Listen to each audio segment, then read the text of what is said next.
ناظرین یہاں پر ایک اہم خبر سے آپ کو آگاہ کریں کہ میاں نواز شریف کی العزیزیہ اور ایون فیلڈ ریفرنس میں اپیلیں اسلام آباد ہائی کورٹ میں بحال ہو گئی ہیں۔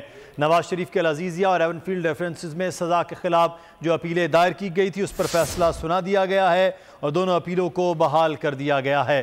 میاں نواز شریف آج اسلام آباد ہائی کورٹ پہنچے اور اس کے بعد اب اپیلوں پر سماعت ہوئی، فیصلہ محفوظ ہوا اور فیصلہ سنا دیا گیا ہے۔ احتشام کیانی ہمارے نمائندے ہمارے ساتھ ہیں۔ جی احتشام، تو اپیلیں بحال کر دی گئی ہیں اسلام آباد ہائی کورٹ کی جانب سے، کیا اپڈیٹس ہیں؟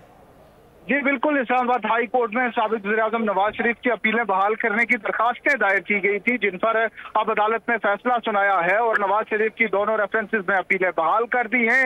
العزیزیہ اور ایون فیلڈ ریفرنسز میں سابق وزیر اعظم نواز شریف کو احتساب عدالت نے سزا سنائی تھی، جس کے خلاف اپیلیں دائر کی گئی تھی، لیکن نواز شریف کی بیرون ملک جانے پر اور عدم حاضری پر دونوں اپیلیں خارج کر دی گئی تھی، لیکن آج وہ اپیلیں اب دوبارہ بحال کر دی گئی ہیں کیونکہ نواز شریف نے اپنے وکلاء کے ذریعے ہائی کورٹ میں ایک درخواست دائر کی تھی اور اس میں انہوں نے وجوہات بیان کی تھی کہ کن وجوہات کی بنا پر انہیں بیرون ملک جانا پڑا اور وہ بیرون ملک سے واپس نہیں آ سکے اور ان کی اپیلیں عدم پیروی پر خارج ہوئی۔ بہت شکریہ آپ کا۔